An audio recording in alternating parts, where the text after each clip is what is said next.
What I saw was the plane coming down. There was some sparks as the undercarriage or the bottom of the plane actually sort of touched the runway. We were landing. I was looking through the window and I saw I don't know whether the landing gear crashed or have a problem, but it was broken.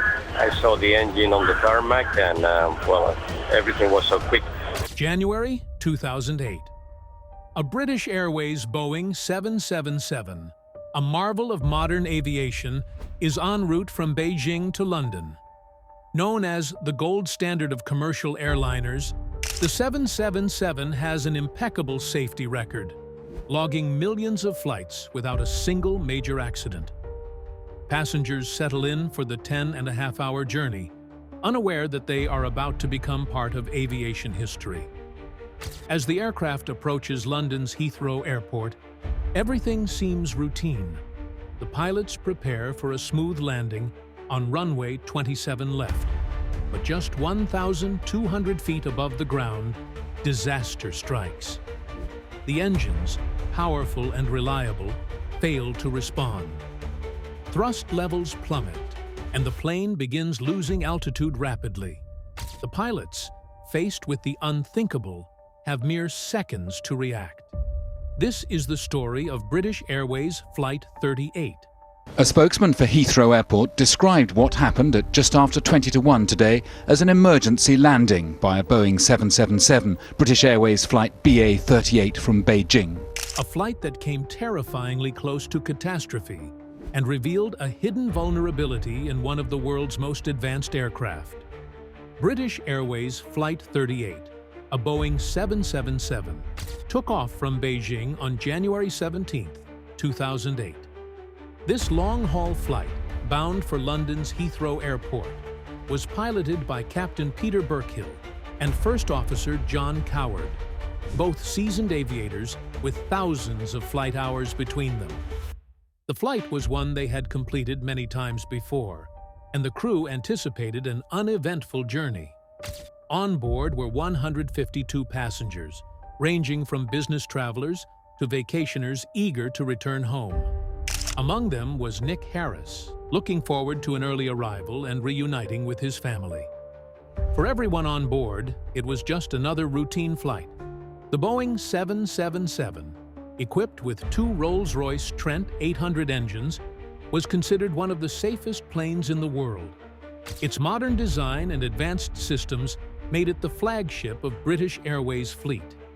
The journey from Beijing to London involved crossing the frigid expanses of Siberia and cruising through some of the coldest air masses in the atmosphere.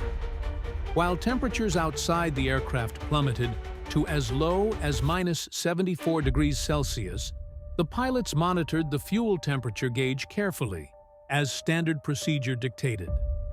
For most of the flight, the autopilot handled the controls, maintaining a steady altitude and speed.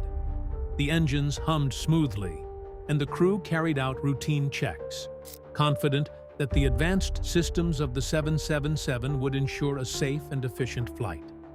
As the plane approached its destination, the anticipation of landing at one of the world's busiest airports began to build.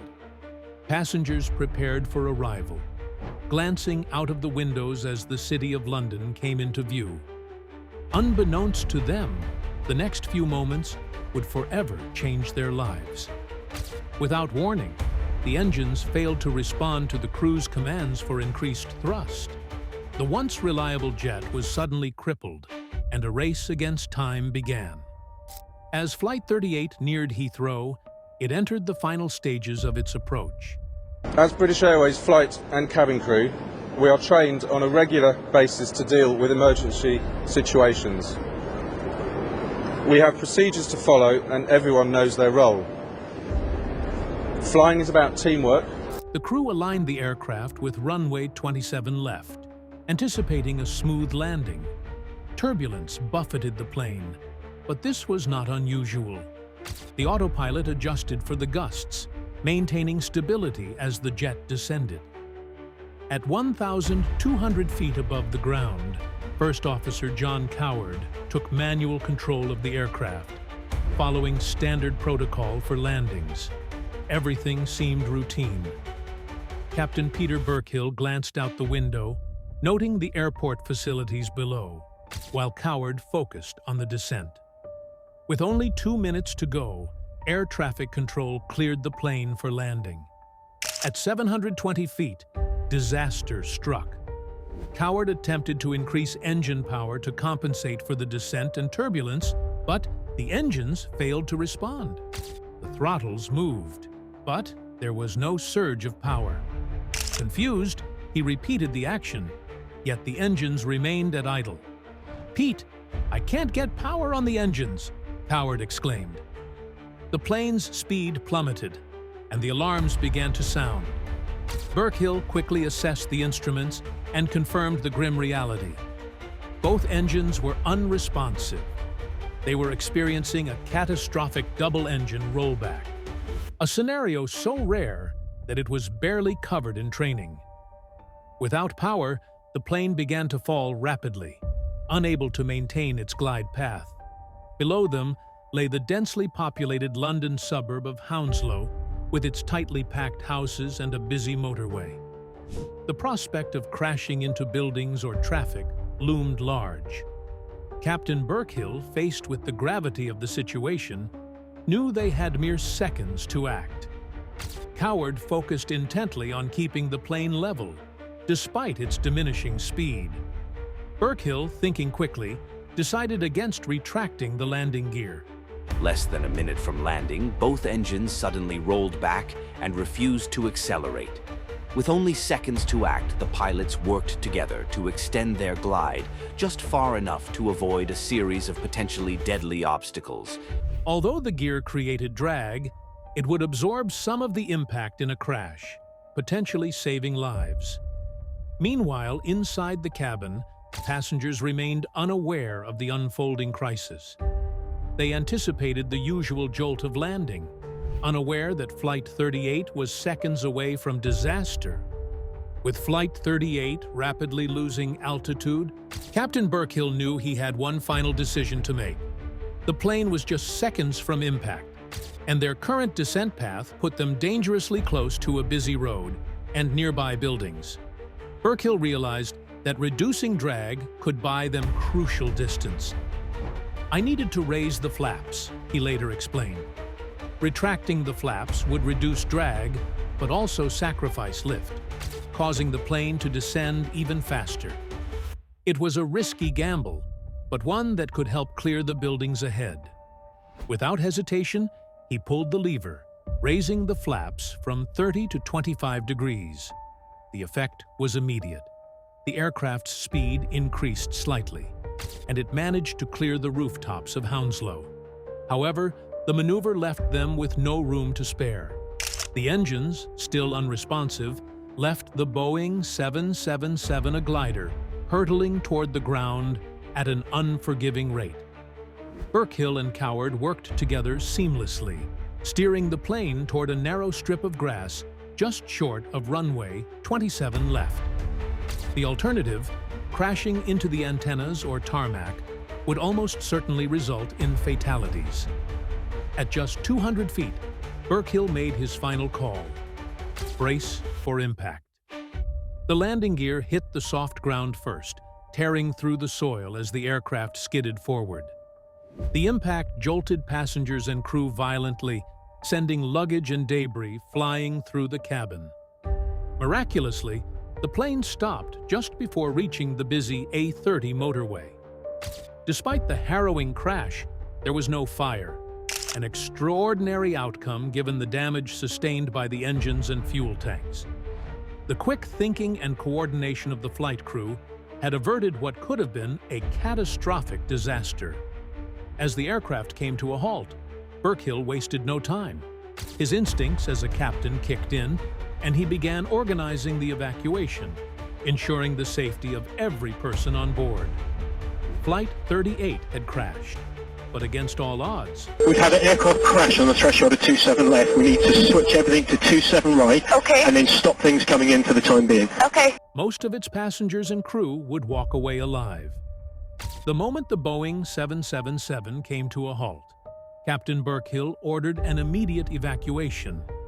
Despite the shock of the crash, the crew maintained their composure, guiding passengers to the exits. "Evacuate! Evacuate!" rang through the cabin as flight attendants quickly sprang into action, deploying the emergency slides. Passengers scrambled to unbuckle their seatbelts, many shaken but miraculously unharmed. Outside, the frigid January air was a stark contrast to the chaos within. Smoke and the smell of jet fuel filled the atmosphere, heightening the urgency to get everyone off the aircraft. The greatest danger now was fire. A single spark could ignite the fuel leaking from the ruptured engines. One by one, passengers slid down the inflatable chutes, many leaving behind personal belongings in their rush to escape. "Duck and jump!" flight attendants yelled, ensuring the evacuation proceeded as swiftly as possible. Among the evacuees was Nick Harris, who later described the surreal experience of sliding onto the muddy field, clutching nothing but the clothes on his back. Meanwhile, Burkhill and his co-pilot, John Coward, conducted a final sweep of the cabin. They checked every row to ensure no one was left behind. The cockpit door, now warped from the impact, was a grim reminder of just how close they had come to disaster. Outside, emergency responders arrived within minutes. Fire trucks and ambulances formed a line near the crash site, ready to assist. The flight crew, still in shock but determined to see their job through, helped paramedics tend to the injured. Of the 152 people on board, 47 sustained minor injuries. Passengers had all been evacuated, 3 people were treated for minor injuries. The airport's southern runway had been closed, but its northern runway remained open. But remarkably, there were no fatalities. As the wreckage loomed behind them, the passengers and crew began to grasp the magnitude of what had happened.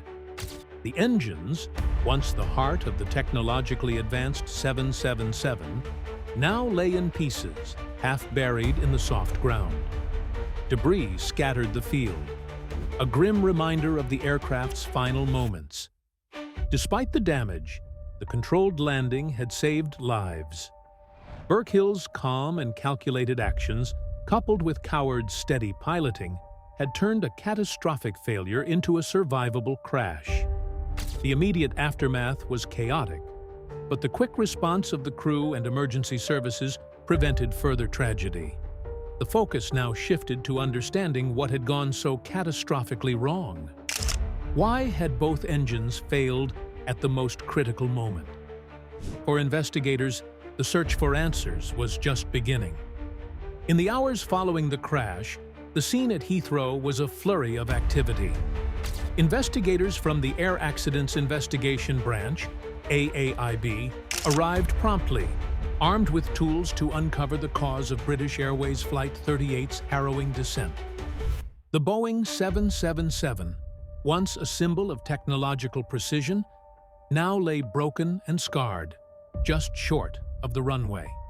From the outset, the investigation posed a unique challenge. Unlike other aviation disasters, the wreckage of Flight 38 provided no immediate clues. The plane did come to a halt reasonably quickly. Well, I was driving on the road running parallel to the runway, stopped at a set of traffic lights, and then as we pulled away, I saw this plane come to an abrupt end at the end of the runway and sort of turn about 90 degrees. The engines were intact, the fuel tanks were full, and the flight crew reported no mechanical malfunctions during their approach. Yet, the jet had lost power at the worst possible moment. The investigation team meticulously examined the aircraft's remains, searching for signs of damage or failure. The landing gear was found pushed up through the wings, and the nose gear had collapsed on impact. However, there was no evidence of fire or catastrophic structural failure that could explain the loss of power. One of the first steps was to recover the flight data recorders, the black boxes. These devices would reveal critical information about the aircraft's final moments, including speed, altitude, and engine performance. The Quick Access Recorder, QAR, An additional data logging device was also retrieved. Investigators were confident that these tools would provide the answers they needed. Yet, the data revealed an unsettling mystery. 45 seconds before impact, the engines had entered what is known as a rollback, a condition where they failed to produce enough thrust despite the crew's commands. The auto-throttle system had attempted to increase power, but the engines didn't respond. Early speculation pointed to possible fuel starvation, a rare but not unprecedented issue. However, a thorough inspection of the fuel system quickly ruled this out. The tanks were full, and the fuel itself showed no signs of contamination or waxing, a condition that occurs when fuel becomes too cold and thick to flow properly. The investigators then turned their attention to the engines, Rolls-Royce Trent 8s, renowned for their reliability. Detailed inspections found no evidence of internal damage or malfunction. It was as if the engines had simply stopped working, defying all logic and engineering standards. As the days turned into weeks, frustration grew among the investigation team. They had access to an intact aircraft, complete flight data, and the testimony of experienced pilots. Yet the cause of the double-engine failure remained elusive. For the aviation industry, this was an alarming development. The Boeing 777 had been a gold standard in safety, with no history of major accidents. If the cause couldn't be identified, it could undermine confidence in the aircraft and its systems. Pressure mounted to find answers quickly. Investigators began to analyze every detail of Flight 38's journey, from its departure in Beijing to its final approach at Heathrow. They examined weather conditions, fuel flow rates, and even minor anomalies in engine performance. The hope was that a seemingly insignificant detail might provide the breakthrough they needed. But as days passed, the mystery only deepened. Flight 38 had become one of aviation's most perplexing cases. To uncover the truth, investigators would need to push the boundaries of their expertise and revisit their assumptions. Whatever had caused this near tragedy was not going to reveal itself easily. Months into the investigation, the AAIB team faced an unprecedented challenge. Flight 38 had landed with all major systems intact, leaving no obvious explanation for the double-engine rollback. As frustration grew, the team began revisiting every piece of data and detail, no matter how small. That's when a new theory began to take shape: ice. Investigators knew that modern jet engines are built to handle low temperatures during long-haul flights. Fuel, which cools significantly at high altitudes, can sometimes form tiny ice crystals. However, these crystals are typically harmless, as they dissolve when passing through heated components like the fuel oil heat exchanger, FO. But could ice have played a role in blocking fuel flow on Flight 38? To test this theory, engineers at Boeing's facilities in Seattle recreated the flight's conditions. They simulated the long, cold journey over Siberia, where temperatures had plummeted to -74 degrees Celsius. Over several hours, they observed how ice crystals could gradually build up inside the fuel lines. What they discovered was surprising. At certain temperatures between -20 degrees Celsius and 8 degrees Celsius, ice could transition into a slushy, sticky state. This sticky range allowed ice to accumulate along the walls of the fuel lines. The prolonged cruise phase of Flight 38 had created the perfect conditions for ice to form and cling to the pipes. But how could this ice cause both engines to lose power simultaneously? The answer lay in the FOHE, a critical component that heats the fuel before it reaches the engines. Investigators found that the FOHE's design included tiny protrusions just millimeters high that prevented the ice from fully melting. During the final approach, when the engines demanded a sudden increase in power, the built-up ice broke loose and surged toward the FOHE. the FOHE became partially blocked, restricting the flow of fuel to the engines. This explained the rollback. The engines weren't receiving enough fuel to generate thrust, even though the valves were fully open. For the first time, the pieces of the puzzle began to fit together. However, the team needed definitive proof. After months of rigorous testing, a breakthrough finally came. During a simulation designed to replicate Flight 38's descent, the sudden surge in fuel flow caused ice to dislodge and block the FOHE. The result mirrored the conditions on the day of the crash: a sudden and simultaneous loss of power in both engines. The culprit had been found: ice buildup in the fuel system, exacerbated by a flaw in the FOHE design. It was a chilling discovery, both figuratively and literally. While the FOHE was designed to prevent icing, it had inadvertently become a weak point under certain rare conditions. This revelation sent shockwaves through the aviation industry. The Boeing 777 had been hailed as one of the safest aircraft ever built, yet it harbored a hidden vulnerability that had gone undetected for over a decade. Airlines and regulators worldwide now faced a critical question: how many other aircraft were at risk? The investigation's findings led to urgent action. Rolls-Royce, the engine manufacturer, quickly redesigned the FOHE to eliminate the tiny protrusions that allowed ice to accumulate. Boeing issued safety directives to operators of the 777, requiring inspections and retrofits of the fuel systems. The ice hypothesis not only solved the mystery of Flight 38, but also highlighted the importance of continual innovation in aviation safety. With the redesigned FOHE in place, the risk of a similar incident was significantly reduced, ensuring that the lessons of Flight 38 would never be forgotten. The crash of British Airways Flight 38 marked a turning point in aviation safety. Though the incident was harrowing, the survival of all 152 people on board was nothing short of miraculous, thanks to the skillful handling of the emergency by Captain Peter Burkhill and First Officer John Coward. But the legacy of this event extends far beyond the remarkable actions of its crew. The investigation into Flight 38 revealed a hidden vulnerability in the Boeing 777's fuel system.